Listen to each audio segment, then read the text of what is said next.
Netcasts you love. From people you trust. This is Twit. Radford! Yo. How are you? Good, and yourself? So you got to play with something that a lot of people... In fact, I got a caller on the radio show asked me about this week. It's the HP Envy2. This is a Windows 8 Ultrabook? Yes, it's a Windows 8 hybrid. What's that mean? I heard that hybrid word. What does that mean? So this is a term that the industry is using a lot now, where you have the tablet and a keyboard combined together to make it somewhat like a laptop. So you can detach the tablet and carry it around. So it looks like... Boy, it looks... It's not... Is this metal or... Yeah, that's nice. Brushed aluminum? Yeah, aluminum. But yeah, it's pretty nice. It's a little bit hard to open up, but... Yeah, it was kind of stiff, wasn't it? Yeah. But for the most part, looking at it, the construction's pretty sturdy. Here, hold your end down. I'm going to tilt it back so we can see the screen. Here you go, right there. Yeah. There you go. Can you guys see that? Yeah. There you go. That's a pretty looking screen. Yeah, it looks pretty good. This is actually not full HD. This is actually 1366 by 768. Oh, I hate It's 11.6 in the diameter of the screen. Yeah. Then this thing's also not as powered as some of the stuff that you've seen out there, like the Surface Pro. You know, you use the i5 and you have the i7 out there. Right. This one is actually a dual core, a dual core Atom. Yeah.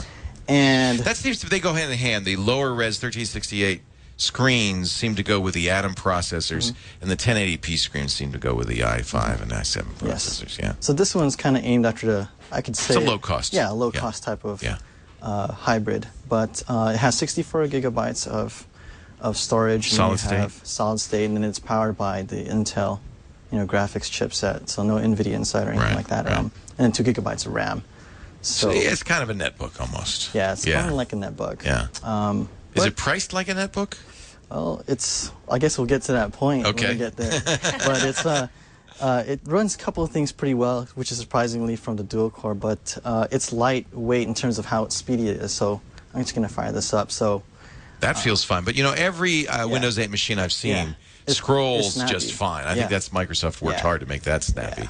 But the crazy part is once you start running stuff, like even if you're just running the browser and you head back to the desktop. 1000. Yeah. Yeah, all right. You head back to the desktop.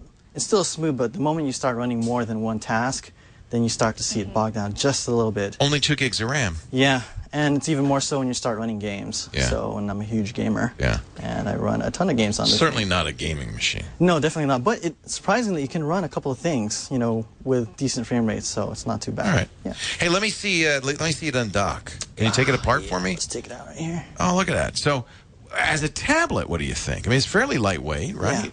Yeah. And it's good looking. I love the metal back. Yeah. I always find that the 16:9 tablet screen's a little odd. Yeah. Check this out. I have my iPad over here. Look at the comparison between the two. Look at the this. iPad's 4:3, and this is 16:9. Yeah. This seems more natural, maybe just because we're used to it, right? Yeah. But for watching Netflix or movies or TV shows, I would guess 16:9 would be a better choice. You don't have the letter bars, right? Yeah. And it runs pretty fine. So when it's running video on HD, in this case 1366, it's 768, so it's only 720p, so it's not HD. It's not really HD. Not true HD anyway. Yeah.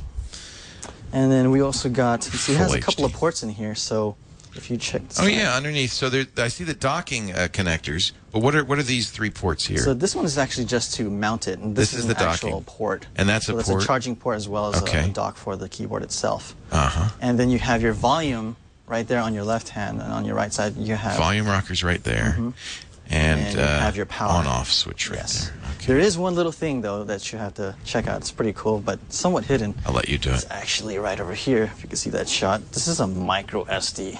Oh, that's nice. So you can add RAM. It only has 64 gigs, but you could put as many as 64 gigs. Yeah, unfortunately, you can't put apps on here, but you can put all the media and things like that. That's it's great. kind of scary. It's just data storage, yeah.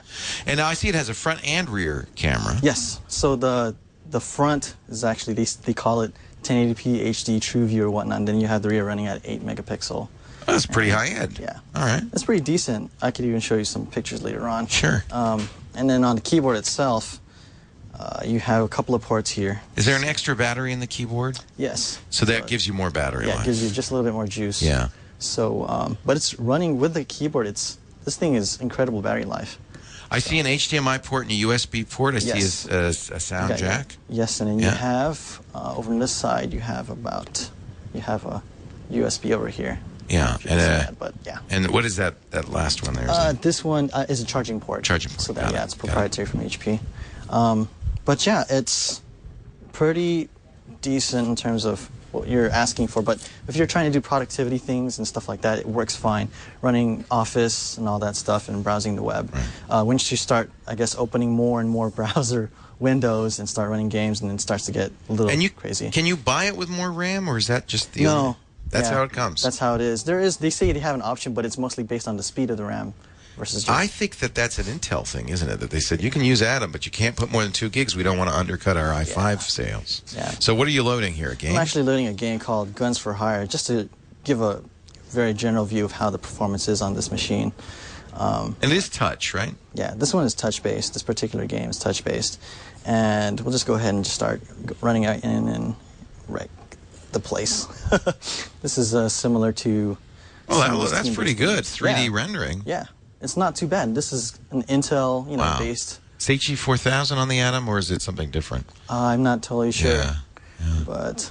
the Intel's gotten a lot better with what I used to call motherboard graphics. I don't know what you'd call it this day, but built-in graphics processing. That's not bad. Now it's a top-down adventure, so it's not as demanding as a first-person shooter. Yeah, it starts to get bogged down once you start putting a little bit more units into play. Now, HP owns Beats Audio, so how's the audio on this? The audio is decent. I guess coming out of the speakers from the tablet itself, they're okay, but I'm an audiophile, so I expect way too much. Yeah. On the headphones, they're fine, but it's a little bit... Beats? Is it heavy bass? Heavy bass, but of course you can't really tell unless to have really high quality headphones. For myself, I have the actually using the Soul headphones. So you're pretty serious about it. Yeah, and it's decent. Turn it up. Let's turn it up a little bit. Does it get pretty loud? Yeah, it gets pretty loud. That's important, I guess, if you're going to sit around and watch a movie on it. Here comes the bog down. Quick. Oh, you didn't get it in time. There you go. It is loud. Tinny, but loud. Yeah, it is. Yeah. Tinny. That's not bad. Yeah, tinny. Yeah, there's a lot of slow-mo parts in this game. Let's see if I could finish this part. But yeah, it's pretty decent. Yeah, I suck at this. Stop playing the game, Radford. Step away. You can tell he's a gamer. Stop. There you go. All right. You put him in front of a video game and he can't stop playing. That's so great. Notice now that it's not as snappy. Yeah. So yeah, this is stuff that's running in the background. Oh, you froze it. Yeah, I killed it. That's what happens dead? when you have 2 gigabytes. Yeah. Okay. Yeah. Well, that's good. That'll do it. Okay, let's. You ready for the pros and cons? Yes. All right. So on the pros, it has incredible battery life, good construction. Like how long? Like 10 hours? Actually, 11 to 12 hours. 11 to 12 hours. It's ridiculously good. That's nice. Yeah. All right. And then you have. It's beautifully built. I like it. I like the metal. Yeah, I like the design. It's a very solid construction. And doesn't get too worky. HP's dumped, or at least on this model, the mirrored lid that they were doing. That just was a magnet for fingerprints. So I like this a little bit. So there's a couple of things. I have my little cheat sheet over here because I can't seem to remember. It can handle the productivity software pretty well. It runs Netflix. It runs all the videos and whatever. And of course, it's full Windows 8. Right. And on the con side, this thing is also fingerprint mania. Yep. It stutters when running stuff in the background, and then the performance obviously is not there. So depending on what you're doing, what kind of apps you're going to want to run, then it may or may not be for you. And then, of course, it's a lower resolution than what you're probably seeing. Yeah, I'm not crazy about, what is it, 1368 by 1366 by 768. 1366 by 768. Not crazy about that. Yeah. All right, but you got to give us the price now. You were holding out on me. Yes. So the price right now is, the price now is $649. The original price is $849. At $849, that's way overpriced. Yeah. $649, that might not be so bad. Not so bad with a keyboard too. So there's a lot of tablets that are out there that are just tablets. And that's roughly the cost of the Surface RT, and that's Windows RT, not Windows 8 Pro. So this is a full version of Windows. Yeah. So you got to decide: buy, try, don't buy. You know what? It's a try for me. Yeah. Mostly because I'm a performance guy, but not for you. Yeah, it's not a buy for you, but it might be for somebody who wants to save money. Yes, definitely. Definitely a low end. The HP Envy X2. Thank you, Radford.